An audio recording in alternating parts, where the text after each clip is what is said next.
Welcome to The Business Strategist, the show for CEOs and founders ready to scale fast, lead smarter, and build a business that doesn't rely on them. I'm Adam Strong, award-winning strategist, former elite athlete, international speaker, and 3 times best-selling author. After 3 decades in business, I know exactly what it takes to grow, scale, and exit with impact. Each week, I dive into real conversations with industry experts, bold entrepreneurs, and clients navigating the uphill struggles of business, giving you the tools, the strategies to create more profit, more freedom, and more impact. Let's get into it. Are you planning to sell your business in the next 3 to 5 years? Then you already know it's not just about finding a buyer, it's about actually protecting what you've actually built. That's where our sponsor, Adam Benedict, comes in. They're one of the leading premier M&A legal firms trusted by founders to simplify complex exits, protect value, and deliver results. And if you want a smart, smoother, and strategic exit, visit adambenedict.co.uk. This episode is brought to you by Indeed. Stop waiting around for the perfect candidate. Instead, use Indeed sponsored jobs to find the right people with the right skills fast. It's a simple way to make sure your listing is the first candidates see. According to Indeed data, sponsored jobs have 4 times more applicants than non-sponsored jobs. So go build your dream team today with Indeed. Get a $75 sponsored job credit at Indeed.com/podcast. Terms and conditions apply. Hello, everybody, and welcome to The Business Strategist with myself, Adam Strong. You know, today's episode, I am so fully pumped, you would not believe. I've got my good friend, Alic here. Now, Jasmine or Jay, but if you are on LinkedIn, he is everywhere, like literally everywhere. And he's probably one of the most influential branding and copyright experts in the world. And he has over 240,000 followers on LinkedIn. And you know what I love about Jazz? Is effectively, he is probably one of the most authentic, humble people that I know on the planet. Seriously, really, really cool guy. And I was just actually speaking to him offline, and I actually first came across him on the Chris Do Show. I'm a big fan of Chris's podcast and his YouTube channel as well. And he's worked with Fortune 500 companies, and, you know, it's just a really humble guy. And some of the things that we're going to be talking about, something that we've never spoken about, is a commenting strategy about how you can improve your personal brand and your visibility, specifically on LinkedIn, because I'm a big fan of LinkedIn. And Jay has created an awesome strategy that LinkedIn has even featured in their new publications as well. So, Jay, welcome to the show, my friend. Hey, Adam. Thanks for having me, man. This is a great jam, man. Like, seriously, so looking forward to this. So I want to give a big shout out to Ben, and Ben knows us pretty well. And I watched that podcast. That was such a jam, man. That seemed like a lot of fun, right? Shout out Ben Albert. Absolutely. And you guys had I thought that you were like almost twin brothers because of your beard. And it's the beard, man. Beard is, the beard is connecting people. I always say that. Definitely. Well, anyway, let's get straight into today, because I want to kind of start with some context now. Now, give us a bit of a background. Like, you've been writing for 15, 20 years, right? That's where your love and passions from is. Where did that come from? Like, how did you become such a passionate and thought-provoking writer? Easy, man. Grew up on US and German hip-hop. So I was listening to a whole lot of Eminem and 50 Cent growing up. Yeah.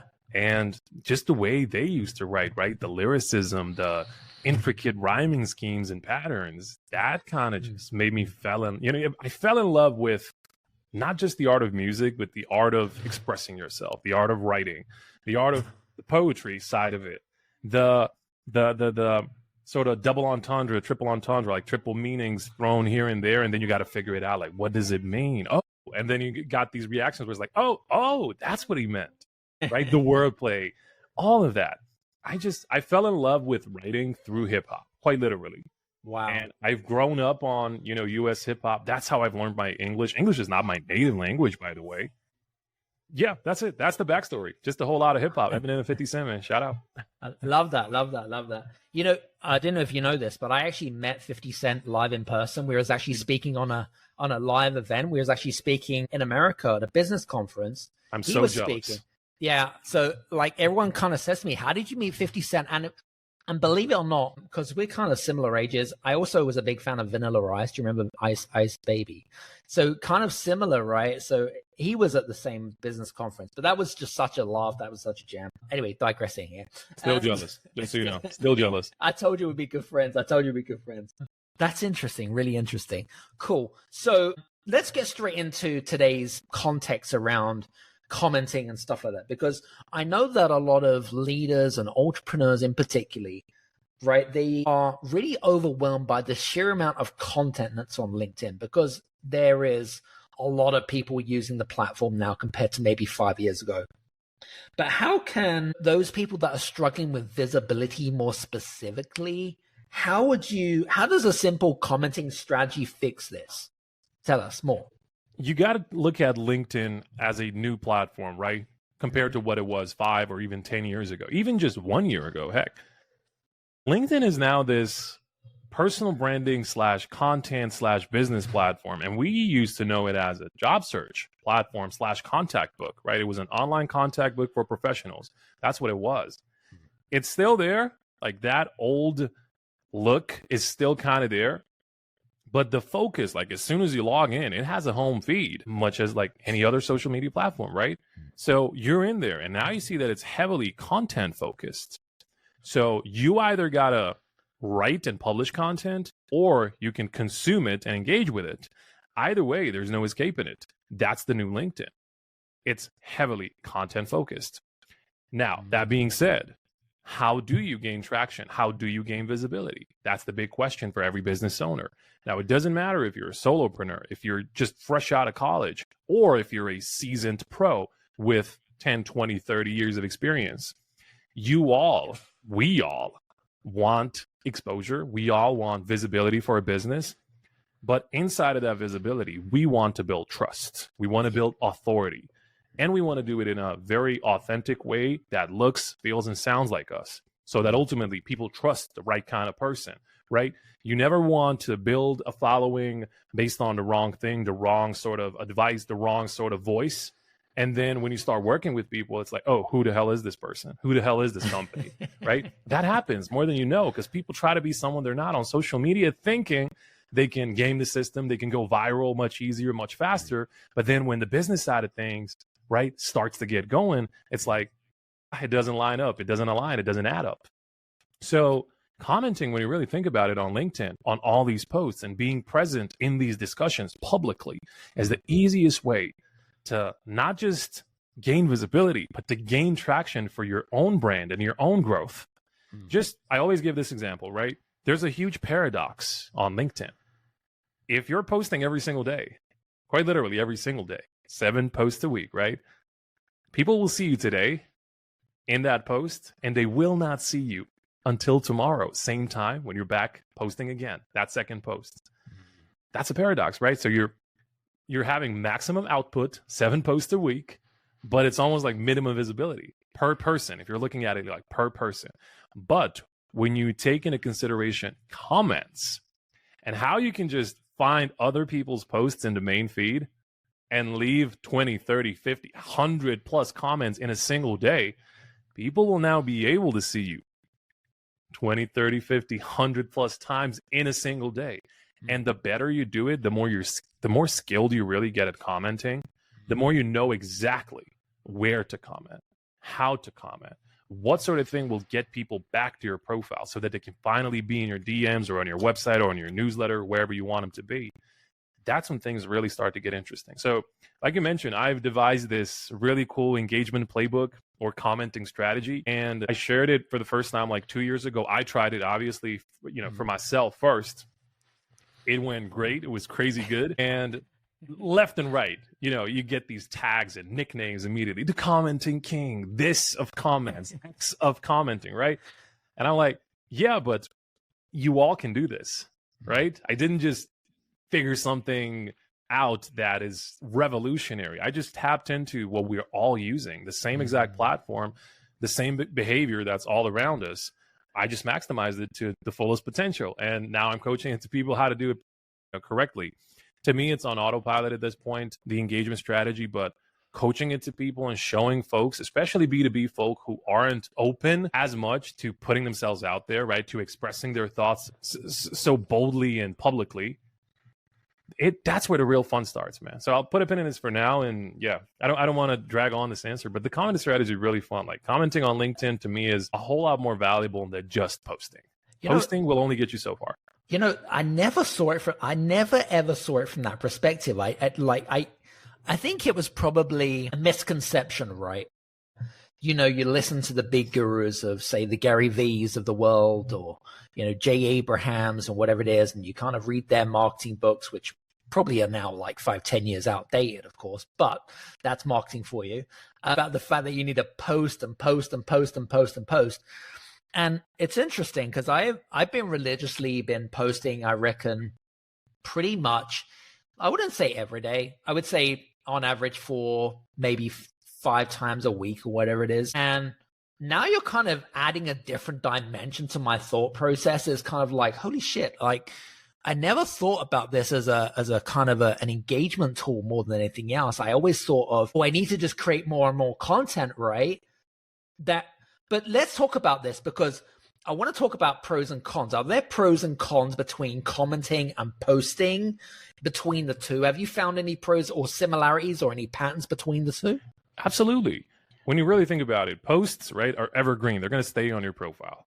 And the second the person opens up your profile, it's right there, right? And they can just scroll back and they can see those posts, because it's much fewer posts compared to so many more comments, right? It, like the ratio is like 1 to 1. In my case, it's literally 1 to hundreds, right? One post to hundreds of comments, quite literally. And the real con, I'll start with the negatives because I want to end on a positive note. I want to be, Absolutely. inspiring. The con of commenting is time. Yeah.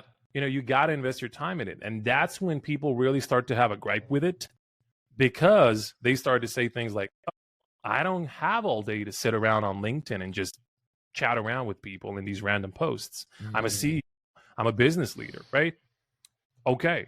And then I give them these shortcuts, meaning I give them these time management techniques, and I give them, commenting sprint challenges and things like that, where it's like I make it super easy for you to do it in like 15 minutes at a time, 15 minutes in the morning, like 15 minutes in the afternoon, right? And then it's like the next sort of complaint is, yeah, but I don't want to be in all the wrong places. Am I really commenting where my target audience is? Which is a legit question. And then I tell them the strategy, which is you need to be commenting on X person's posts. You need to be commenting in these people's posts, right? You need to be in X industries. And then the other thing is like, yeah, sure, I may do all of that, but how do I know my comments are really going to bring me that visibility that you're so promising? And then I'm like, well, there's a way to writing similar to how you write a book, similar to how you write a post, similar to how you record a song. There's good music, there's bad music. There's good videos, there's bad videos. There's great books, there's awful books, right? Something has to grab people's attention. True. And there has to be something inside the content that people gravitate towards, meaning they need to be able to connect with it. And that's when I devised one of the main rules of commenting that everyone is now using in the world, which is never for the author only, meaning the author of the post. If you're going to leave a comment under a post, here's what that looks like. Adam, you just posted something, right? And let's say the topic is, 7 strategies to do XYZ, whatever that is. Right. And then I may just say, this was immensely valuable, Adam. Thank you. Yeah. At face value, there's absolutely nothing wrong with that comment. Absolutely nothing. But you got to look at it from a strategic perspective. Because remember, you just complained to me. I don't have the time. I want to be in all the right places. I want to make sure that it resonates with people. But you have now literally just now, only spoken to Adam. You're not speaking to that many people. You are literally only addressing Adam. You said, this was so immensely valuable, Adam. Thank you so much. And if thousands of people today are seeing that same exact post and they're seeing your comment as well, guess what? They're not going to react to it because there's nothing in it for them. Yeah. Nothing.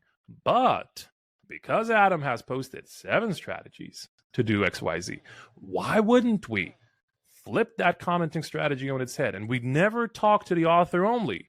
Instead, we talk to everyone reading the post. Everyone. Meaning, we're now going to say something like, love all of these. Here's an important number 8 that you may have overlooked. And then you share your point of view. A piece of advice from an expert that Adam may have overlooked in your own words. You didn't discourage what he wrote. You didn't minimize it. You didn't, diminish whatever he was saying in those 7 strategies. You just said you may have overlooked.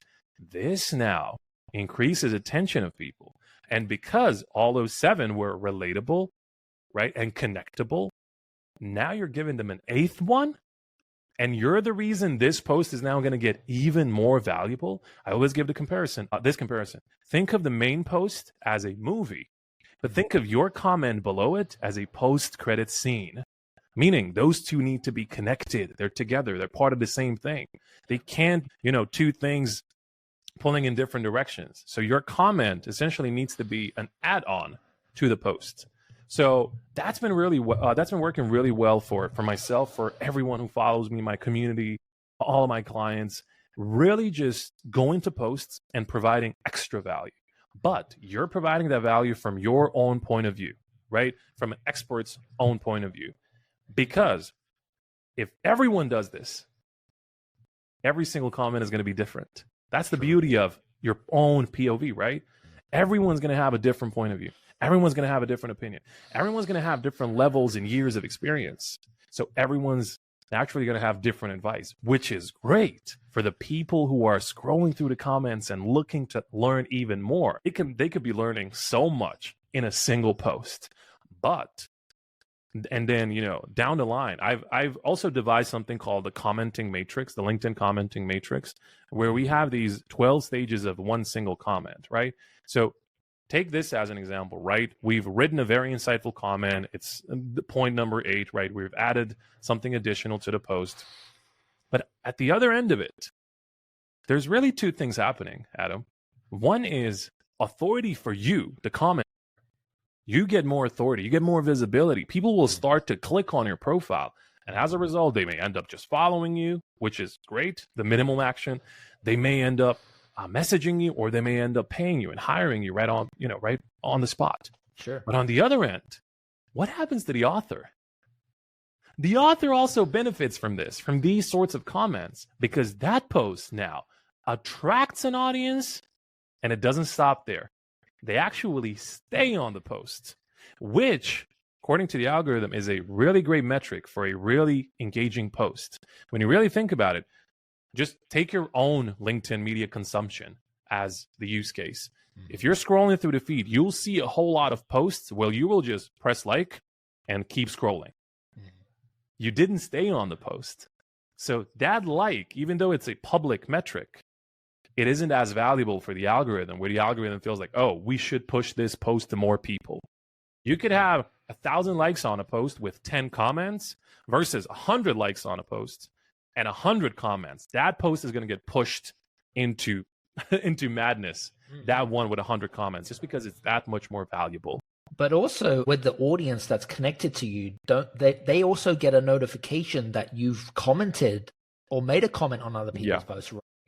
That's exactly where it gets 90% of the notifications these days, and I'm someone who's to blame. I was on a call back then with one of the LinkedIn product managers, and I was asked for feedback back then on these new features and this and that. And all I was talking about back then, you need to put more effort into commenting. You need to put more effort into commenting, everything. And one of the suggestions was, more commenting related notifications. That's why you now have like all comments, only replies on my own post. Like you have these filters inside the notifications, but nonetheless, like 90% of the notifications are comment related, which is great, because now you're able to not just depend on your main feed. You can also just depend on your notifications to see not what's happening in your own little bubble, meaning your posts, but in your entire network, because you're going to get notified of really, cool trending, or if someone in your close network has commented somewhere, things like that, which is great. It always gives you more content to learn from, but also more content to engage with, which is, again, great. You don't have to look for it, actually.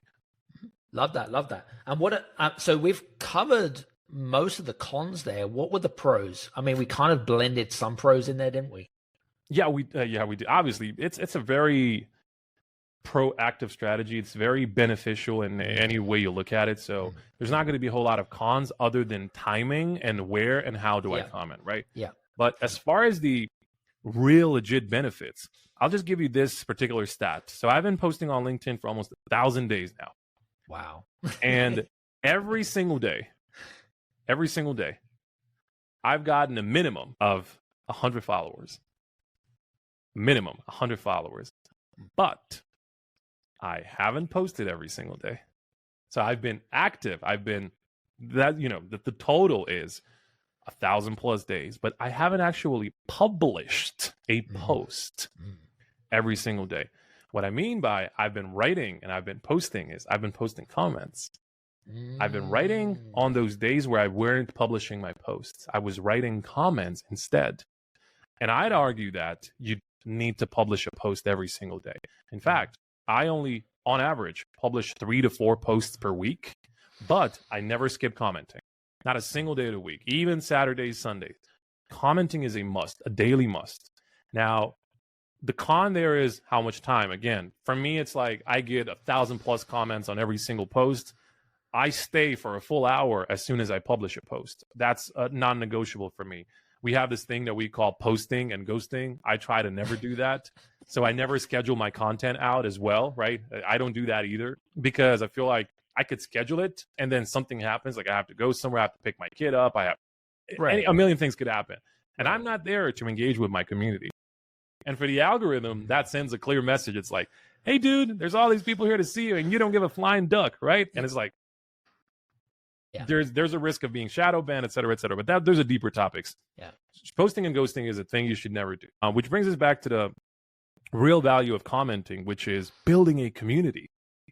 And the real value of it is you're not just building a community in these other people's posts.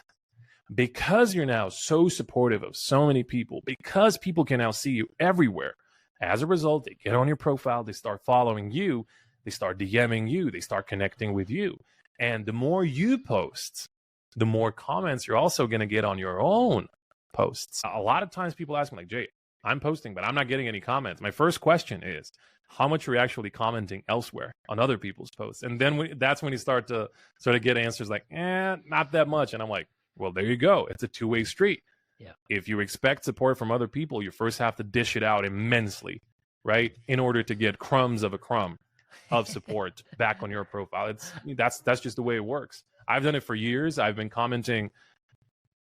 There was a certain period where I was commenting 500 times per day.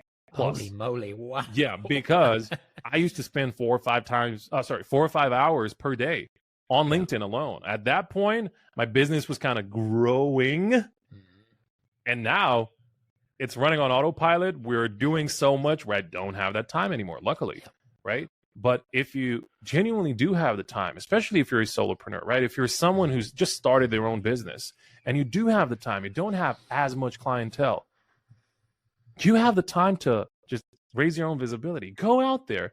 And if anything, if none of these things that we've just covered today work, if anything, you're going to make some friends. You're actually going to make some really cool connections because you're going to be talking to people all day long. So someone will notice you. If you don't get invited to a keynote, you're going to get invited to a coffee chat. There you go. If you don't get approached for your services, you're going to get approached for the level of quality of your comments. People are just going to say, hey, man, I love what you're putting out there. Let's connect. Yeah. So either way, there's benefits to whatever way you do it.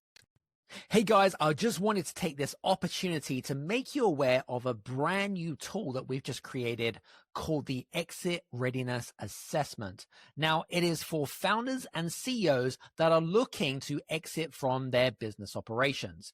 Now, it doesn't matter even if you're not looking to exit right now, I would highly recommend to go and take the assessment straight away. It helps you to identify areas in your business that you need to work on to help you towards that exit strategy. And at the end of it, you get a personalized report on some of the areas that you're doing particularly well in and some of the areas that you need to make some improvements to. Make sure you head over to readytoexit.scoreapp.com. That's readytoexit.scoreapp.com. Enjoy. Yep, love that. It's kind of based on the premise of Dale Carnegie, How to Win Friends and Influence People, right? Basically, it really is like that. Because you can't expect people to show up on your own content if they don't see you proactively doing the same exact thing. Yeah. Yeah. And I'm a big believer that the more you help someone, the more that you get back 10 times, right? And I think that you hold that same philosophy. I love that. Some good stuff. What I was going to say, let's talk a little bit about common pitfalls around and mistakes of building a brand on LinkedIn, because I see so many people, and you've seen it so many times, right? I mean, you know, maybe it's a misperception thing. Maybe it's kind of, and I think it's a lot of it's to do with psychology more than anything else. There's like, oh, I heard this by this guy or this girl, or this person's doing this or this person's doing this. And there is just, I think it's kind of like we're swarmed with the sea of misinformation about what best practice looks like and what doesn't look like. What's your thoughts on that?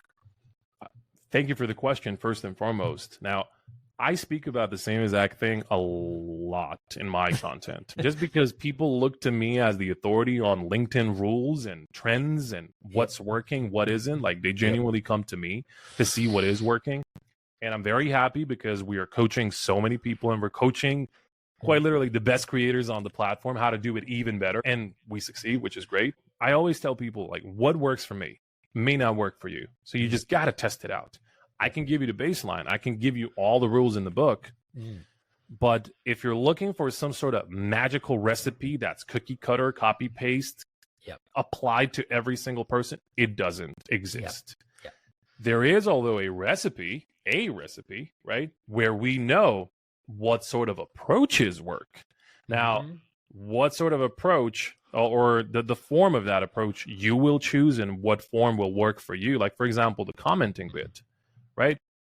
If I'm doing it 500 times a day, I have the time. You don't. So you can't do it.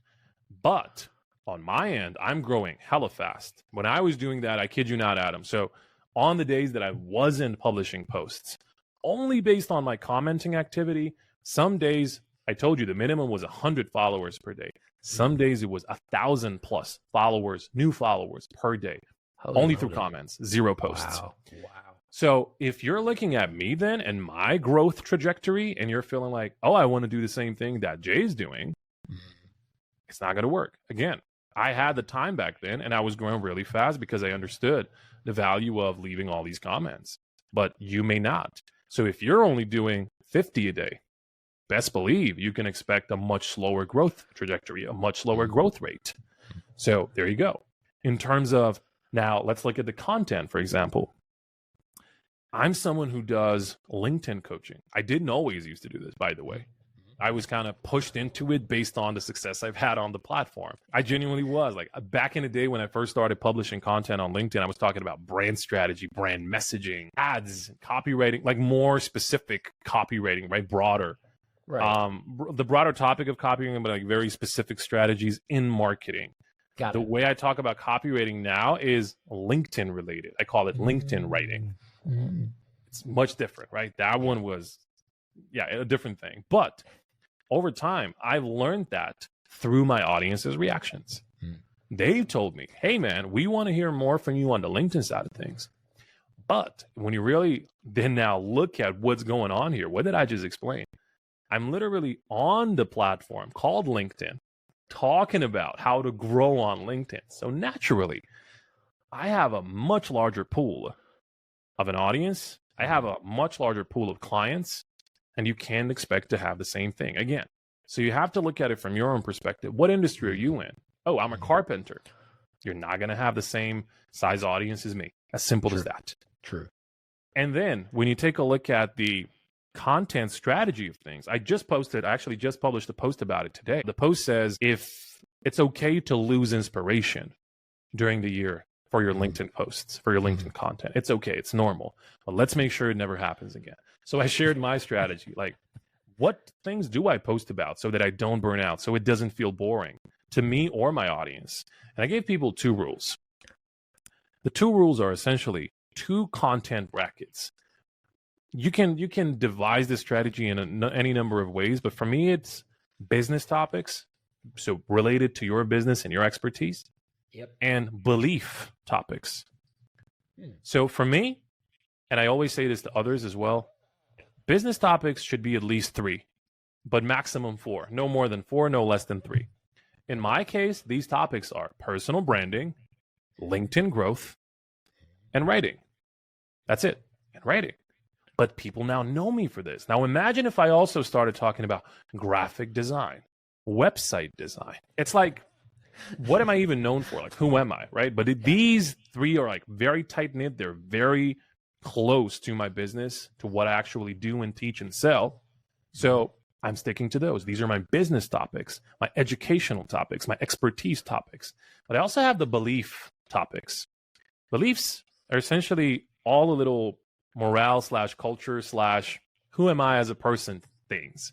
And I love to talk about kindness, supporting others, helping others win. Why? It's simple. Since day one on LinkedIn, on social media even, I've shared 100% of what I know, and I stand by that. And everyone who follows me, they know I genuinely share 100% of what I know. And as I'm learning, as I'm growing, as these new trends are coming, these new stats and analytics are coming in, as I'm testing, I'll share it with everyone. You don't have to test it out. I'll test it out for everyone, right? So for me, kindness and supporting everyone, big topic that I talk about. But notice how this is not business related. This is just who I am as a person. And I also love to talk about underdog stories. I love to talk about these from A to B stories, but they don't necessarily have to be LinkedIn related. They're more inspiring / motivational. Why? I'm someone who's from Bosnia. It's a very small country. Half of the world doesn't even know its name. It doesn't even know what it is, where it is. So I have a deeper mission to put Bosnia on a map. I'm in it for the legacy side of things. I'm not just genuinely in it for the business side of things. Yeah. So I'm very proud to talk about these, underdog stories. And it resonates with people because people come from all across the world. And you could be from, I don't know, Chattanooga, right? And you can relate to that because it's a smaller area. It's not a country. It's a city. It's a place. It's a region. But people relate to people. As simple as that. So why does this strategy work, right? These 2 brackets. So 3 to 4 business topics and a few personal beliefs topics, because it's plenty educational on one end, but it's also very personal. Yep. And I always say you got to have both if you're looking to build a very strong brand. Yep. The personal brands on LinkedIn who are information only, they don't have a very strong community. They don't have a very strong connection with their audience because it's basically just information. And it's like, what can you do? And you can just buy. That's it. Done. There's no real connection other than, oh, I need this today. Let me buy it. And then it's done. And then you may completely fall out of that bubble. You may stop following them once you have that first purchase. But the brands that actually, the personal brands that build an emotional connection with their audience, now you have something that benefits not just your community and your follower growth, it also benefits your business. Because when you really think about it psychologically, we're not just driven by the value of a service, right? When we're making purchasing decisions to actually say, hey, I want to work with this particular person. We're not just driven by what they're saying about what they do. It's also about how they do it. It's also their approach to people. It's also how they sound, their mannerisms, their tone of voice, the style of teaching, all of that. But unless you give people that as well, that on top of the educational / informational bit, you won't have as much authority or impact on people. As simple as that. And I've seen it time and time again. I've coached hundreds of brands on LinkedIn and beyond. Every single time, those stories are what gets the job done. Those stories are usually, fun fact, the most converting types of posts. It's not the educational ones. The educational ones are what sort of builds interest. It builds interest. It builds interest the more you do it. But the personal stories, they seal the deal. Because then you're like, okay, now I want to work with this person, right? You get this emotional connection, and emotions, they drive action. Yeah. That's psychology 101, right? Emotion drives action. It's not information, right? The information has to sort of hit me somewhere in the feels, as Gen Z would say, right? It has to hit me in the feels. So yeah, another long answer. Sorry, listeners, but hopefully you're getting some value out of this. I mean, listen, I agree with you. I mean, I found that when I publish personal stories, people then have a good ideology of my character, my personality, my core values, which you've highlighted, but also it helps create that relatability. Do you know what I mean? That's what I found. And I've actually found that engagement and people's opinions about me and what they may or may not think about me, which, you know, I don't really care, but whatever. Actually, you know, it's just really interesting to see because, again, it just gets people's thought patterns going about you. And you're absolutely right. Most information out there anyway can be found on YouTube, on Google, on LinkedIn, whatever it is, right? It's Exactly. kind of the sea of sameness. You've got to correct that differentiation, as I like to call it, that, you know, how are you different from the market? So I love that. I love that, brother. Just I want to backtrack really, really quickly because you said something that really kind of got my brain thinking. Which was it the Chattanooga thing? Because that was. I was listening to a Kane Brown album on the way here. So Chattanooga, he's from Anyhow, what was the question? Sorry, man. The question was, how the hell do you comment How do you manage to comment 500 times a day? Like, have you got like some sort of fun fact? So go for it. I don't use AI. I don't use any automation software. In fact, that's good. Because people are in so much disbelief, like, how do you do it, man? To be fair, I no longer do 500 a day. I do 150, 200. I'll do 250 these days at most, because I no longer have the time. Sure. I got family. Yeah. I got a business to take care of. I got all these things, and I want my freedom. Yep. I want my freedom back. So, fun fact, I actually host live sessions, live streams every single day that I'm posting with my community. Every single day that I publish a post, in the comments, I'll drop a link to a live stream, which is a video room, and everyone can join for free. And what I do there is essentially I do a screen share of my laptop, and as I'm commenting live, people can see it like in real time, like super fast fingers, Twitter fingers. And I'm talking to people, but then it's like people learn on the fly because they can just unmute themselves. They can ask me certain questions.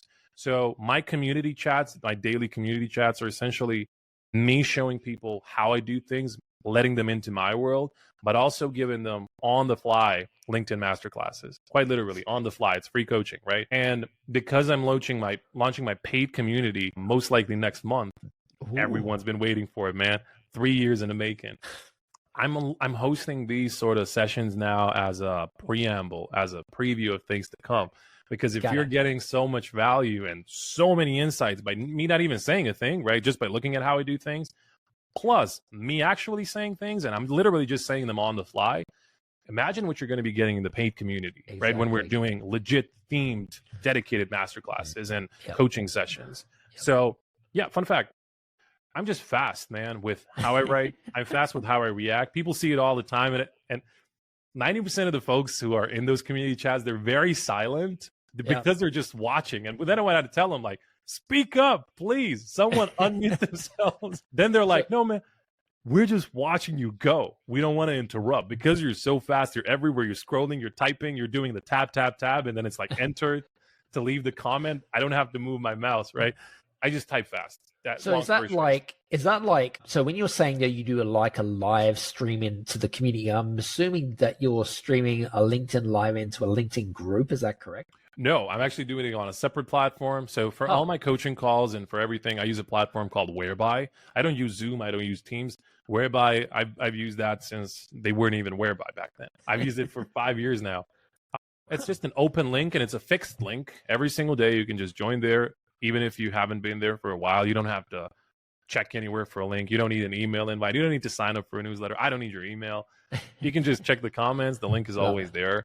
You can just join in, hop on in, and look at the screen share, look at what we're doing. There's a community chat, there's reactions, all the good stuff. So yeah, I'm happy to do it, man, for my community, just because I feel like, yes, I've shared so much, but if the people weren't there all these years, right, what do I have to show for?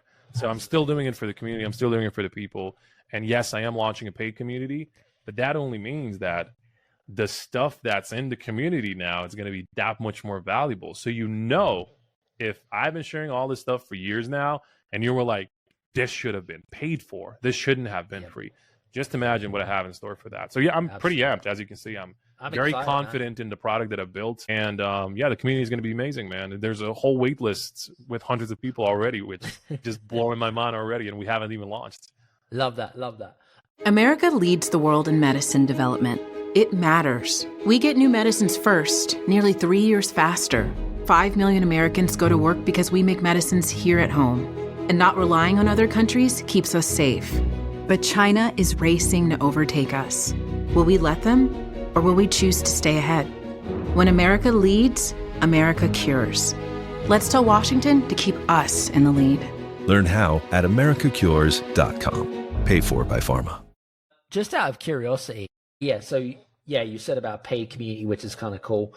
There was something else that came off, but I've kind of completely lost it now. Anyway, train of thought's completely gone. Talk to me a little bit about the 7-step strategy of the commenting, because I know that there's 7 steps, but we kind of talked about the first step. We talked about the last step. Let's talk about the other steps, if that's all right. Really, if you want to, I will pull up my LinkedIn commenting matrix right now.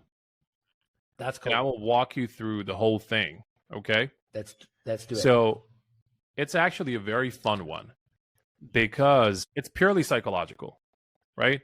Okay. It's purely psychological. I'll just list out all the steps. There's 12 of them, but these are psychological steps to one individual comment, right? Got it. Okay. So it starts with engagement, meaning leaving a comment. But that comment turns into a conversation. That's number 2. The conversations the conversations at scale. Okay. So the third one is magnitude. So engagement, conversation, magnitude. Magnitude is when you do it at scale, when you do it in many, many different places. But that creates a connection with people. That's number 4, connection. Love it. The more you do it, the more people will come back to your profile. So that's now retention. That's number 5. Out of retention, because you now have content that you're also posting, the content is seemingly, to the random eye, more visible. It has a lot more likes, a lot more comments. Number 6 then becomes perception. The perception of your brand is now, this person posts very valuable content. Only because of the sheer number of comments that you're now also getting. Yep. Now, because you're able to talk to people and you have folks who are always in your comments every single day, they're waiting, you can now show them who you are. You can now show them your true self, meaning you're engaging with them on your own content. This is 50% of the way, right? All of this was through other people's posts, bringing you through your own. So that was 6 steps. So engagement, conversation, magnitude, connection, retention, perception. Now we're talking about your own posts. Next one, show people who you are every day. Personability. That's number 7. And out of personability, you have even more comments that you can now create. I call these pinned comments. Pinned comments, meaning under your own posts, you can leave your own comments. So it's like extra links, extra resources, bonus points, pro tips, calls to action, links to your newsletter, things like that. That's the creation side of things. Now commenting is sort of becoming a full-time job. So that's number 8, creation. But then because you're creating this multifaceted content machine, it's about expression. So this is now a content strategy. It's no longer just a commenting strategy, because you're going from, I'm going to be in so many people's posts. I want to be seen. People are going to stay. I'm going to post. People are going to stay on my posts as well. I will show them exactly who they are. I'm going to give them even more. See what we're doing here? This is a whole freaking content machine here, right? So what does it even mean? It's ultimately expression. You're no longer just looking at expressing yourself through one comment. You're looking at expressing yourself the same exact way through dozens or hundreds of comments. So number 9, the deeper we go is expression. You really want to make sure that because people are perceiving you a certain way, expression is authentic as possible. Got it. And you're no longer just creating posts. You're creating these mini posts as well. So you're expressing yourself multiple times all throughout the platform. But what does all of this do essentially? What does all of this do? It helps you stay top of mind for people. So that's number 10, staying top of mind. But the more top of mind you stay, right? Especially the more you do it, let's say with hundreds of people, with thousands of people. Now thousands of people know this name. The first thing you said to me at the beginning of this podcast was, you're everywhere. But that builds brand authority. Yep. Which is number 11. And ultimately, what is all this about? What's it about? It's about growth. Yeah. All of this together, that's stage number 12, right? It brings growth to your business. So just to recap, so we don't make it overly scientific, I feel like I just had fun one day and I came up with these steps, but it became this huge thing. The commenting matrix is legitimately like a staple on LinkedIn. Like everyone's referencing it. You'd be surprised how many times I actually get tagged on LinkedIn just so people are, talking about it in their posts or in their comments or in other podcasts or in their communities. So I'll just recap. Number 1, engagement. Number 2, conversation. Number 3, magnitude. So doing it at scale. Number 4, connection. Number 5, retention. Number 6, perception. Number 7, personability. Number 8, creation, because you now have an entire content machine. Number 9, expression. Number 10, top of mind. Number 11, brand authority. And last but not least, number 12, growth. So there you have it. And we have a blooper because Adam is no longer with us. I have no clue where he left, so I'm just going to pick up this podcast by myself in the hopes that Adam will come back very soon. So Adam, shout out to you. I'm hijacking your podcast. So you're still with us listening to The Business Strategist with Yasmin Alic now. And Adam is not here. He's going to come back very soon. I don't know if he's going to actually keep this inside the episode or inside the blooper reel or maybe nowhere. But either way, I'm just going to keep talking to you guys until he comes back. So we've talked a lot about the commenting strategy on LinkedIn, how we do it very strategically. But ultimately, we've sort of skipped one step, which is how to get leads and how to sign clients, right? When you really think about it, all of these steps are allowing you to get in front of more clients, get in front of clients faster, but show up in a much more authentic way so that people can trust you before they ever speak with you. Normally, people would sort of start to trust you or get a sense of who you are as a person when you first get on a sales call. But this happens way before. Adam is back, by the way, now. He's in the room. So Adam, what I've done, so we don't sacrifice audio quality, I've actually just went ahead and hijacked your podcast, and I've been hosting while you were gone. So welcome back to your own show, man. I love it. Please don't cut this out. This was great. I was talking to myself, but I'm hoping someone out there has actually listened. I thought it was great, man. You know what it was? I went backstage because I was actually making notes. So that was what I was basically doing. I was kind of in deep contrast to, and that was basically what I was doing. But then I just kind of and then I kind of lost the button. I was like, damn it, where's the damn button gone? Don't worry, man. I picked it up. All those years of hip hop and, being on radio. Yeah, man. Love it. It's all good. I know I'm conscious of time now because I'm respectful of your time. And you were already gone, so I thought that was the end of it. But I do have one last question before we wrap up. Why do you encourage people to write a PS comment in the comment section? It's very simple. Because it's not in the comment section, by the way, in the post. Oh, in the post. Sorry. Yeah, go ahead. Because it's much easier to engage with a post. The thing I hate the most is reading a damn good, very valuable piece of content and I have no clue what to comment below the post. Right. I've been in that same position. I know everyone has been in the same position, probably daily, on LinkedIn especially. If you're consuming content, you're going to read a whole lot of really great posts, but then it's like, what do I comment here? Like, what do I add? It's a really simple trick. Just enable the reader to actually not think about it.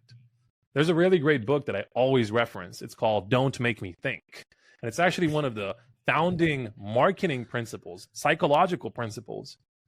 Quite literally, you don't want to make your audience guess. You are in control of their actions. Yep. If you want to send them to a landing page somewhere, do not send them to a homepage. Why? Because there's so many buttons.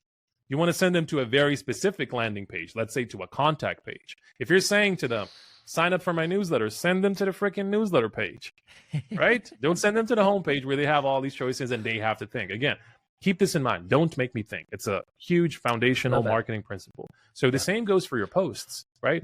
If you're dishing out so much great value in your content, at the very end, make it very easy for people to engage with the content. Yep. So ask a simple question. I have 3 ways of asking a really simple question. I've tested these out. They work like miracles. Number 1, ask a question that requires a very short answer, up to 8 words. Very short answer. What's the best city you ever lived in? If you're talking about remote work, let's say, and you're in a new location, right? Yep. What's the best city you've ever lived in? Let me know. Chattanooga. Number 2, for example, yes or no questions. It's very simple again. You can just ask, have you ever visited Chattanooga? Yes or no. But the really great thing about this is no one in their right mind, right, would just say yes. They're going to explain why. So you're going to get really high quality comments. They're not going to look like bots, AI comments, right? Right. And number 3 is asking for numbers and percentages. Let's say I'm talking about how much time I spend on LinkedIn, how many comments I do, right? 500 at a certain point, whatever. Right. I can just ask, so how many comments per day do you leave? And then again, the same principle, right? No one in their right mind is just going to say 50. 50 what? They're going to write full sentences, a very, very well-written comment. For you, it means a lot. For the algorithm, it means even more because it registers it as genuine interactions below your post. Meaning people are not just reading, they're staying. And ultimately, that's what you want with every post. So that's why I encourage the PS, because there's so much good content out there and people are just letting readers walk out the door. And they're quite literally the reason their posts are flopping. And then the next step is, oh, my reach is low. Well, no wonder. Sorry, but that's the way things are, right? You're not allowing your community to stay. You're not allowing your community to be built. Yeah. Because you're just, hey, here's the value, do whatever you want with it. No, control the narrative, right? Make people stay and talk. And that's why I do additional sort of PSs. I call those pinned comments, right? And I'll do other questions, bonus points. Another bonus point. I'll do infographics. I'll do external links, this and that. So there you go, man. That's why the PS. Love it. Love it. Love it. Listen, we could talk all day, but I know we haven't got all day or all night for that matter. Anyway, first of all, brother, I just wanted to say thank you so much. This has been a jam. And I know that there has been so much content. Listen, I'm like a sponge. So like for me, I feel like I'm kind of in the hot seat here. This is kind of new stuff to me. And I hope that you guys that are listening in, by the way, I hope that Jay has been dropping some massive value bombs. He certainly has for me. But just before you go, obviously, you need to go find Jay over on LinkedIn. That is the platform that he mainly hangs out. By the way, do you hang out on other platforms or is it mainly LinkedIn? I hang out on Instagram and Twitter. May do YouTube at a certain point in the near future. But for the most part, yeah, and I have a newsletter as well. Everything, all of that can be found at heyjay.com. That's hey minus J, HEI minus JAY.com. And then you can do the /newsletter /community /whatever. I do everything there, man. So if you want to get coached, just hit me up. If you want to join the community, hit me up. If you just want to enjoy the content and learn on the fly, follow on LinkedIn. Other than that, I really hope this was valuable. And yeah, definitely. Thank you for listening. Listen, hopefully, guys, hope you've enjoyed today's show. Thank you so much for listening in. If you have, please go follow Jay over on LinkedIn and make sure, I always say this to everybody, make sure that you go over to Apple or Spotify, whatever your favorite podcast platform is, go leave a 1 or a 5-star review over on today's platform. So Jay, want to say thank you so much again. And for you guys that are listening, thank you so much for listening. Take care, and we'll speak to you soon. Take care. Rinse knows that greatness takes time, but so does laundry. So Rinse will take your laundry and hand deliver it to your door expertly cleaned. And you can take the time pursuing your passions. Time once spent sorting and waiting, folding and queuing, now spent challenging and innovating and pushing your way to greatness. So pick up the Irish flute or those calligraphy pens or that daunting beef Wellington recipe card and leave the laundry to us. Rinse. It's time to be great.